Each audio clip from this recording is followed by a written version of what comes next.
Hello, good evening, everyone. Thank you for joining us tonight for this press conference after our October formal European Council. With us tonight, we have the President of the European Council, Mr. Antonio Costa, and the President of the European Commission, Madame von der Leyen. Without further ado, I will give the floor to President Costa. Thank you very much. Hello, good evening. Earlier this month, after our informal meeting in Copenhagen, I said that today would be decision time, and we deliver on all fronts. And I would like to start to thank Ursula von der Leyen and the Commission for the excellent cooperation once again in the preparation of this European Council. Starting with Ukraine, we have said many times that we will support Ukraine as much as necessary for as long as it takes. Today, we reached three important agreements. First, European leaders committed to ensure that Ukraine's financial needs will be covered for the next 2 years. We have asked the Commission to put forward options as soon as possible, so that Ukraine has the resources it needs to continue defending itself and fight for a just and lasting peace in 2026 and 2027 if it's necessary. Russia should take good note of this. Ukraine will have the financial resources it needs to defend itself against Russia's aggression and in the foreseeable future. Now, the technical, legal and financial aspects of Europe's support need to be worked on, and we will return to this issue in the December European Council. Second, we adopted the 19th sanctions package, which will increase our pressure on Russia and further damage its war machine. Third, Member States agreed to strengthen measures and coordinate actions to disrupt Russia's shadow fleet. To sum up, we continue to use all means at our disposal to put Ukraine in a position of strength if and when negotiations with Putin start. We hope this moment comes soon, but no matter the circumstances, our message is clear. Europe will not let Ukraine down. Second area where the European Council delivered today, defence. Today we have closed a cycle that we opened last February when I convened a brainstorming devoted to this topic. In less than a year, working closely with the European Commission, we outline the foundations for the Europe of defence. We define our priorities, capabilities. We approved new financial tools to develop these capabilities, and in full coherence with NATO. Our priorities now are clear, starting with anti-drone and air defence, and looking naturally priority to the eastern flank. Our timelines as well. Step 1 will be finalized by the end of this year, the capability coalitions that will drive these projects forward. Step 2 will be to launch and advance on concrete projects in early 2026. Member States will be in the driving seat to push our joint efforts forward with a bigger role for the Ministers of Defence and the European Defence Agency. Europe's defence is not just about spending more. It's about spending smarter, working together and delivering for our citizens. This is how we build Europe's sovereignty and the roadmap on defence readiness that the European Commission and the High Representative presented today was a decisive building block for that. Third, competitiveness and climate. Europe is at the forefront of climate action, turning this challenge into economic opportunities, positioning itself as a leader in the technologies of the future.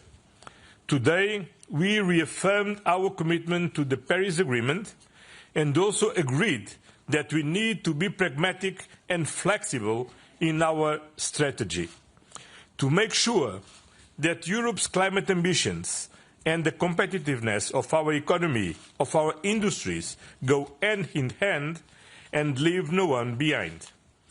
Looking ahead to 2040, we are setting a clear and realistic path to achieve our climate targets by making sure our transition is just and affordable for citizens and businesses, by supporting the modernization and decarbonization of our industries, by following the principle of technological neutrality to make sure that we achieve our objectives in the most cost-efficient way, and by guaranteeing that the transition contributes to a strong European industrial base. At the same time, we will encourage innovation. We will invest in clean and digital tech, ensuring Europe stays ahead of in the global race. This is what our discussion was about. And I believe that today's meeting, together with Ursula von der Leyen's recent letter, have helped create the right conditions for 2040 EU climate target to now be decided in the Council. As Mario Draghi's report showed us a year ago, Europe needs to become more competitive to secure its future.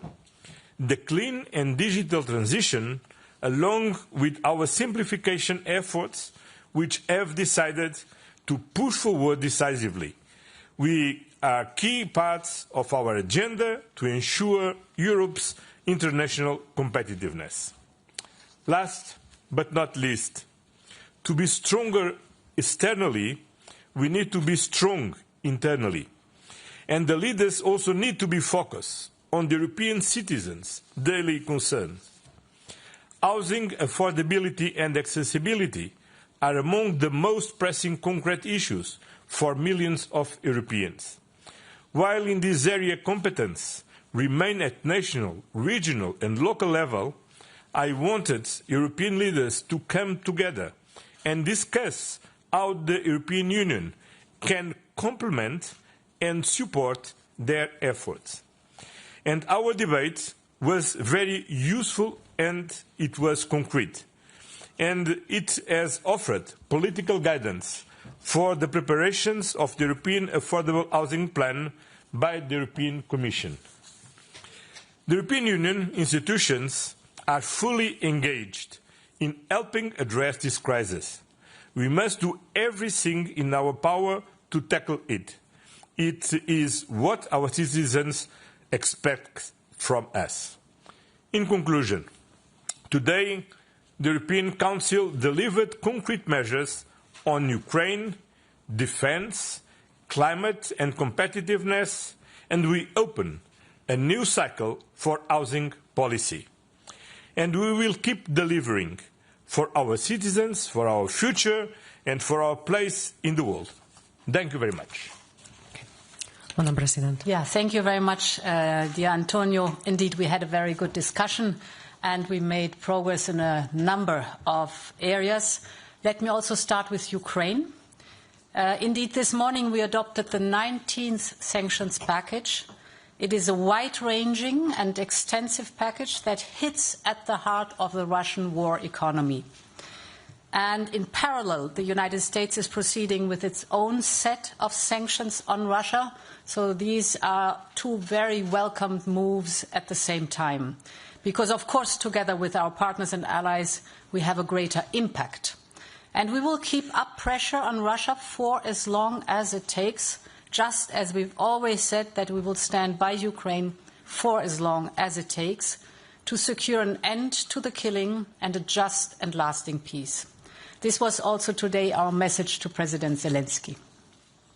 We had a good discussion on the reparations loan to be financed with immobilized Russian assets, and it allowed us to identify points we still need to clarify, and then indeed we will come back with the different options that we will develop.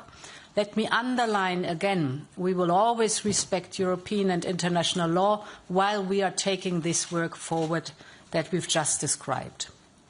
Now, indeed, our second topic was defence.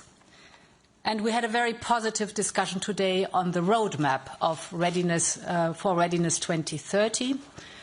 The roadmap, as you know, identifies the capability gaps we have in the European Union, very closely coordinated with NATO, of course.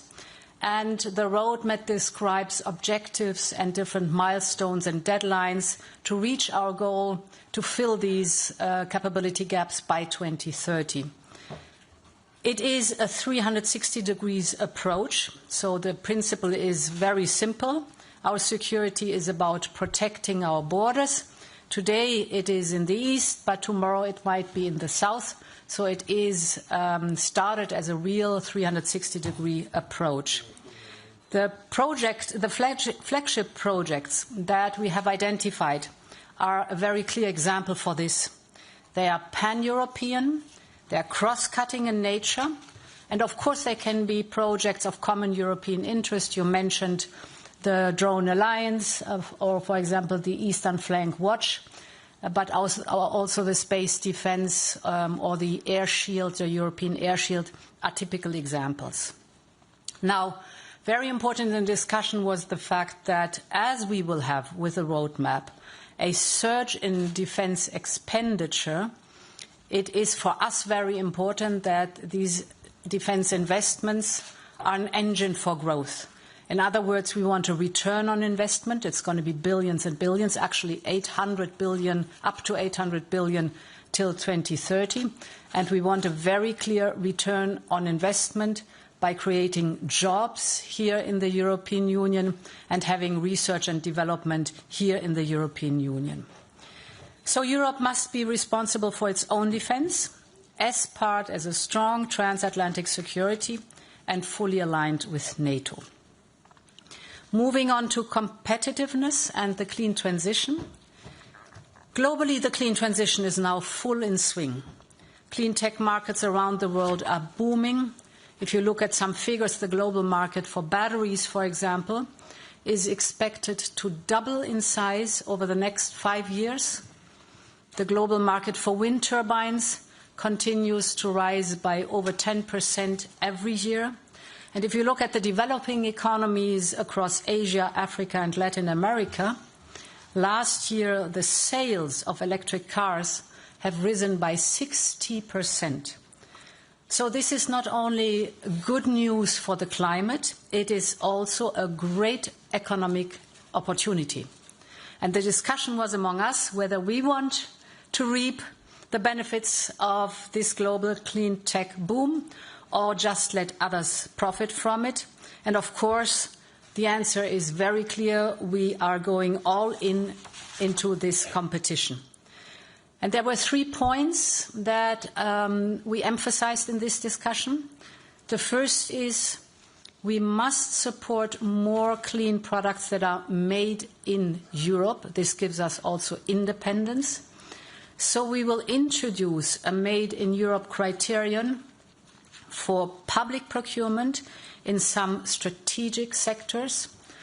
Overall, if you look at public procurement, it's round about 14% of the European GDP, so an enormous firepower, financial firepower, that is potentially in the hands of governments.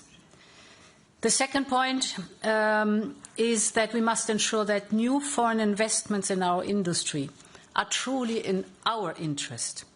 They must result in jobs and technology transfer here in the European Union. And the third point, that we will step up targeted support for key industries, for example, cars or battery manufacturing.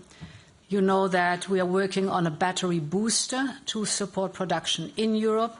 or that we are with a new set of initiatives for the automotive sector, working on pushing the automotive sector and developing the cars of the future. And this also includes a new simplification omnibus. Now, we also discussed the climate targets. We are on track for the climate target by 2030. And we have, of course, all agreed a clear target of climate neutrality by 2050. Now, what we have discussed is the interim step 2040 that is ahead of us. We have proposed a 90% target and introduced new flexibilities. And today we saw support for an ambitious and pragmatic approach at the same time. So we also discussed the flexibilities to get to this goal, first in form of international credits, and second through flexibilities between the different economic sectors. So in short, more flexibility on how to reach the target, but to have a pragmatic and ambitious target at the same time. And finally, housing. I'm very grateful to Antonio for putting the crucial issue of housing on our agenda. Thank you very much for that, because housing is and will remain a national competence, but some of the challenges would, of course, benefit from a coordinated European approach. And therefore, still this year, I will put forward a European affordable housing plan. And because we discussed it, we will need a strong European coordination. We will also convene the first EU Housing Summit in 2026. I leave it at that, and thank you very much. Okay. Thank you very much. The first question goes to Maria Tadeo. Maria Tadeo for Euronews. You both make it clear that Russia has made a mess in Ukraine and they are going to have to pay for it. But when it comes to the reparation loan, the conclusions make it also clear there are sticking points and the language is softer than expected. So a question for Madam President is, what is the biggest obstacle in your view? How are you going to overcome it? And what is the timeline? Because you allude to December. Is that a deadline for you? This question of the reparation loan should not go into 2026. And then for President Costa, you've always said a veto is not a right, it's a responsibility. So how are you going to bring in the Belgian Prime Minister on board, given that today he seems to have played it pretty tough? Thank you so much. Yeah, indeed. If you look at the conclusions, they have strong language on our commitment to address Ukraine's needs, including the defense and security needs. So a very clear commitment of the European Council what that is concerned.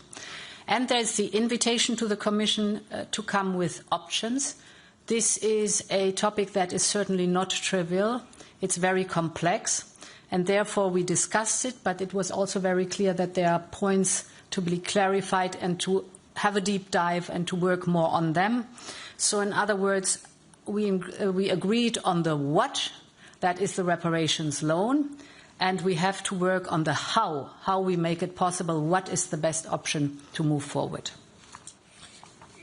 First, nobody vetoed nothing today. We will discuss and we will take the most important political decision to ensure full financial support to Ukraine to address their financial needs in 2026 and 2027. Different leaders raised technical issues that we need to address. And that's why we invited the Commission to continue to work and to address these technical issues and to come again to the European Council next December to take a final decision. And I can add that during our working dinner with the President of the ECB and with the President of the Eurogroup, we also debated with them these issues.